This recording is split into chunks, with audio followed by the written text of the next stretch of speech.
이슈 칼럼 이어가도록 하겠습니다. 미중산업경제연구소 조용찬 소장과 함께합니다. 선생님 안녕하세요.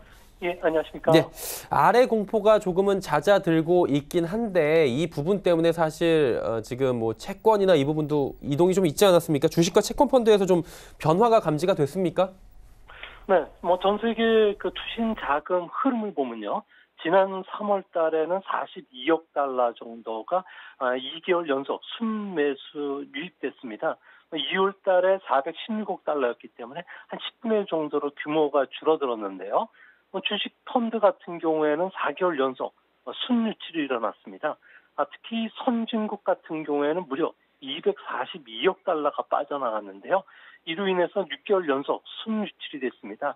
반면에 일본을 포함한 아시아는 한 25억 달러 정도 감소에 그쳤고요. 신흥국을 중심으로 해서는 아무래도 경제 펀더멘털이 안 좋은 국가를 중심으로 해서 48억 달러 정도가 빠져나간 것으로 지금 집계가 됐습니다. 반대로 채권 펀드 같은 경우에는 주식 펀드에서 이동한 자금들이 속속 유입되면서 3개월 연속 큰 폭의 자금 유입이 있었는데요. 미국이 통화 정책을 비둘기파적으로 바꾸면서 아무래도 향후 금리 인하에 대한 기대감이 고정급 그 자산과 관련된 펀드를 중심으로 해서는 채권 쪽으로 자금 이동한 것으로 보여지고요. 특히 북미 지역 같은 경우에는 무려 223억 달러가 유입이 됐습니다. 아무래도 미국 채권 펀드 쪽으로는 가장 활발하게 자금 유입된 것으로 보여지고요. 또 신흥시장에 투자하는 GM 같은 경우에도 55억 달러 정도가 유입이 됐기 때문에 물가보다도 더 고정 금리를 더 주는 나라를 중심으로 해서는 계속적인 자금 흐름이 이어지고 있는 그런 모습입니다. 이게 그렇게 보자면 뭐 장단기 금리가 역전된 현상, 그래서 자금 이동이 일어난 게 이게 일시적 현상인 거고, 뭐 경기가 굉장히 안 좋아져서 그렇게 된 건 아니라는 말씀이신 거죠? 네, 그렇습니다. 과거 세 차례, 최근 들어와서 세 차례를 보면요. 미국이 금리 역전 현상이 일어난 뒤에 1년 뒤에는 경기 침체가 찾아왔었는데요. 다행히 현재 미국 경제 같은 경우에는 지금 발표되는 경제 지표로 보면은 경기가 침체된 것이 아닌 게 분명해지고 있고요. 또한 이번 7월 달이 되면은 전후 최장의 120개월 경기 확장을 넘어설 것으로 보여진다는 점에서는 경기와 관련된 그 암울한 지표는 없는 것으로 보여집니다.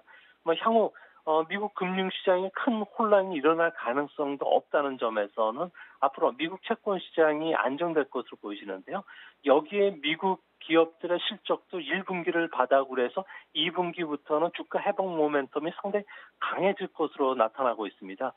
결국 이번 금리 역전은 아무래도 세계적인 저금리, 여기에 양적 금융 완화에 따라서 만기가 긴 채권에 대해서 많은 자금들이 한꺼번에 유입됐던 영향이 컸기 때문에 제 판단으로는 이번 금리 역전은 경기 침체로 이어지지는 않을 가능성이 더 높은 것으로 나타납니다. 그리고 지금 경기가 좋아진다라는 이야기가 뭐 조심스럽게 나오는 게 미국 쪽, 중국 쪽, 일단 지난주에 중국 PMI 잘 나왔고요. ISM 미국 제조업 지수도 지금 잘 나오면서 이거 G2가 이렇게 가니까 기지개 켜는 거 아니냐 이런 얘기까지 나오는데 이거 어떻게 보는 게 좋겠습니까? 네, ISM 지표 같은 경우는 55.3으로 나왔는데요. 1.1%포인트 정도 상승했습니다. ISM이 이렇게 높게 나온 것은 GDP로 환산하면은 3.7% 성장을 한 것으로 보여지는데요. ISM 지표뿐만 아니라 3월달 고용 지표라든지 주택 지표를 보면은 언제 그 무역 전쟁이 있었느냐, 그리고 정부 기관의 폐쇄, 또 기후와 관련된 악재, 그리고 세계 경기 감속에도 예상외로 미국 경제가 강한 것으로 보여집니다. 이로 인해서 1분기 미국 경기는 바닥을 치고 2분기부터는 뚜렷하게 회복이 될 것으로 보여지고요. 여기에 중국 같은 경우에도 부가가치세 인하뿐만 아니라 각종 경기 부양책을 계속 꺼내놓음에 따라서 지금 경기 회복과 관련된 신호음이 아주 강하게 울리고 있습니다. 당장 제조업 PMI 같은 경우에도 50.5로 전달 49.2보다 크게 올랐고요. 하지만 경기 회복이 예전보다는 빠르지 않다는 점에서는 심리적인 영향이 더 크지 않을까 보여집니다.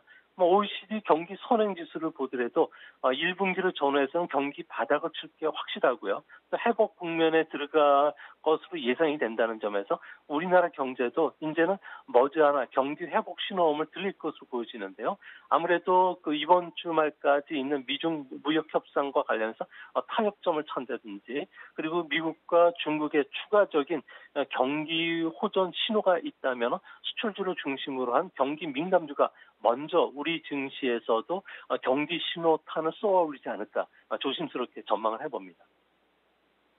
그리고 지금 유가 한번 여쭤봐야 될 것 같은데요. WTI가 오늘 기준으로 0.19% 빠지면서 62달러 46센트인데 일단 뭐 빠지긴 했는데 계속해서 고공행진을 이어가고 있는 상황입니다. 이렇게 계속해서 60달러 위에서 움직이는데 이유가 있나요? 네, 세계 경기가 감속 국면에 들어간 상황인데요. 수일 오일 생산량이 증가하고 있기 때문에 아무래도 경제 혈액이라고 할 수 있는 유가가 하락하는 게 맞습니다. 하지만 오히려 국제 유가는 3개월 연속 올라가는 중이고요. 또 4월 들어서는 더 빠르게 올라가고 있습니다. 이런 그 고유가를 연출시킨 것은 오펙과 러시아와 같은 주요 산유국들의 노력 때문에 그런데요. 작년 12월 오펙 총회에서 오펙 11개국, 그리고 러시아, 멕시코, 카자흐스탄과 같은 비오펙 10개국이 하루 총 생산량을 119만 배럴 감산하기로 합의했고요. 하지만 1월 달에는 감산 합의 준수율이 83%에 지나지 않았지만 2월 달 들어와서는 무려 90% 올라갔고요. 3월에는 거의 100%에 도달했습니다. 아무래도 다른 나라들이 감산에 소극적인 반면에 사우디가 자신의 감산량 하루 32만 배럴보다 더 많은 2.3배 정도 되는 73만 배럴이나 감산했던 게 지금의 고유가를 유도했던 가장 결정적인 원인이 됐던 것으로 보여집니다. 결국에는 이게 원유 감산으로 지금 수급이 안정됐다는 거 아니겠습니까? 그렇다면 70달러까지 실제로 또 갈 수도 있다고 보시는 건가요? 네, 국제에너지기구 같은 경우에는 3월달 원래 보고서를 며칠 전에 발표했는데요. 4월과 6월 2분기에는 하루 50만 배럴 정도 공급 부족 사태가 일어날 것이라고 전망 보고서를 바꿨습니다. 수급 균형을 맞추고 있는 오펙이라든지 러시아가 고유가 작전에 성공했고요.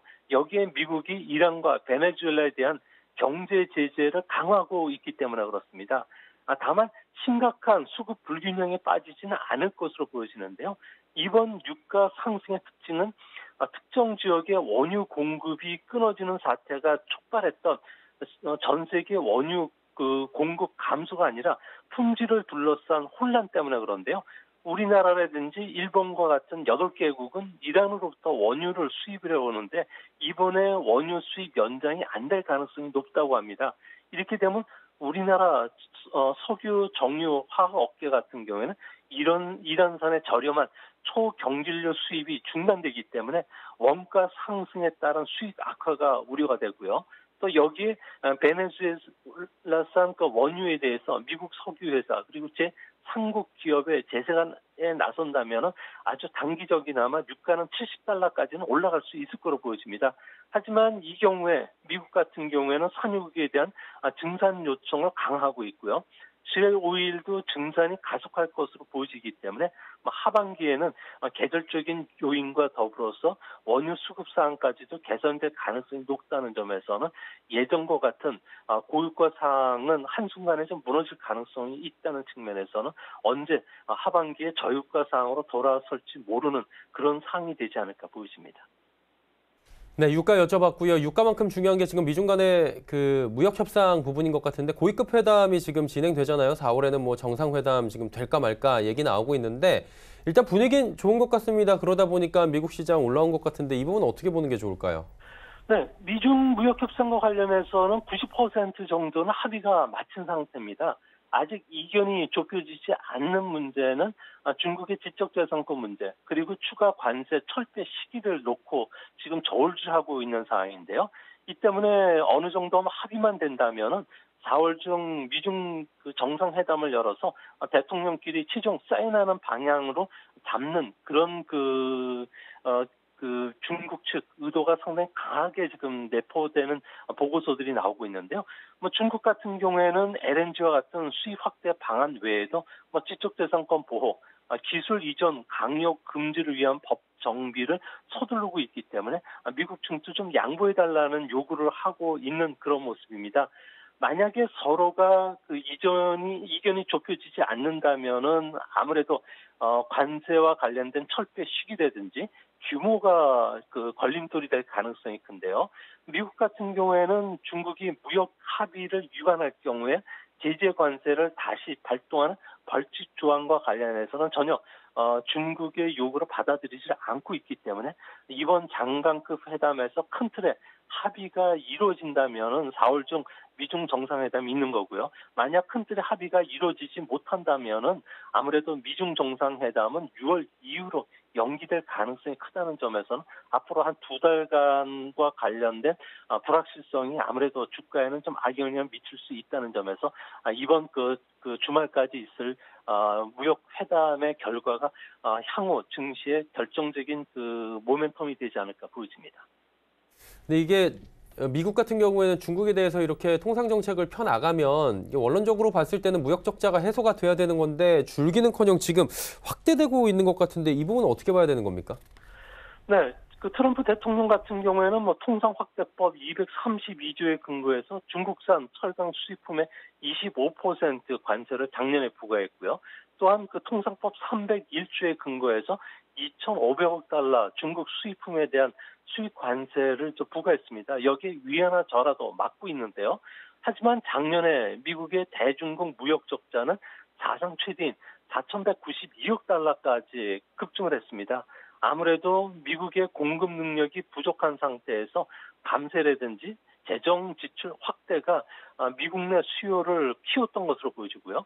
둘째는 달러 가치 상승으로 인해서 수입 제품의 가격 경쟁력이 커지는 원인도 있습니다.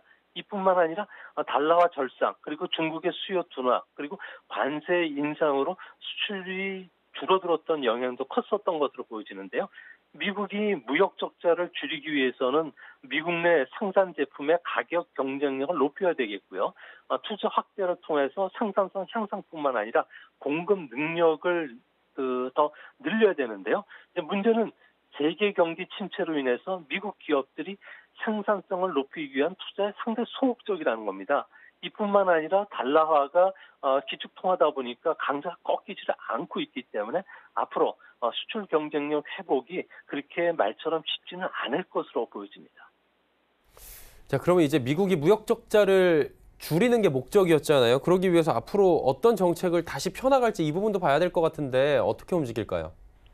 네, 앞으로도 달러화는 아무래도 기축통화다 보니까 계속 그 강달러 정책을 취할 수밖에 없습니다. 미국이나 세계 경제가 다 같이 호황일 때는 뭐 대통령뿐만 아니라 재무부 장관이 구두 코멘트를 날려도 뭐 달러 그 약세 유도가 가능하고요. 또 수출 증가라든지 수입 둔화로 생산 투자를 확대하기가 상당히 쉽습니다. 문제는 지금처럼 미국만이 나홀로 경기 확장 국면을 계속 이어간다고 했을 경우에는 통화 정책 기조만 바꾼다고 해서 달러와 약세가 타져오지 않는다는 거죠. 이 때문에 생산과 투자를 늘리기 어려운 구조이기 때문에 앞으로도 무역 국자가 줄기는 상당히 어렵지 않을까 보여집니다. 뭐 트럼프 대통령 같은 경우는 이 때문에 미중 무역 협상에 합의하더라도 중국에 대한 관세 부과를 상당 기간 유지할 것으로 보여지고요. 앞으로 중국의 시장 개방 확대 요구 압력뿐만 아니라 환율 조작 지정을 무기로 해서 위엔화 절하를 유도하지 못하도록 압박을 더 강화시킬 것으로 보여지고요. 더 나아가서 자동차 수입 제한과 같은 관리 무역 정책으로 전환될 가능성이 상당히 크다는 점에서 우리 입장에서는 미중 무역 협상이 타결된다고 하더라도 앞으로 또 넘어야 될 산이 많다는 측면에서는 우리 경제 상황에서는 첩첩산중인 어려운 상황이 계속 도사리지 않을까 보여집니다. 예, 일단 뭐 큰 고비 협상이 잘 되더라도 이후에 넘어야 할 살들이 조금 더 남아 있을 수 있다라고 말씀을 해주셨네요. 자, 오늘 말씀 여기까지 들어야 될 것 같습니다. 고맙습니다. 예, 감사합니다. 미중산업경제연구소 조용찬 소장과 함께했습니다.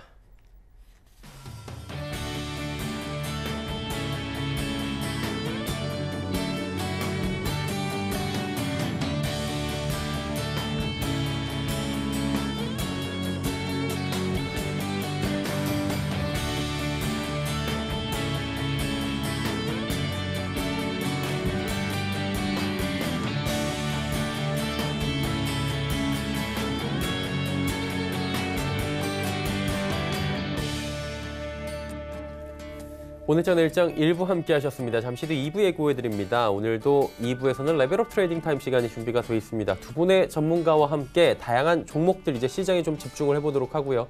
종목 상담까지 함께 이어갈 테니까요. 2부도 함께 해주시길 바랍니다. 고맙습니다.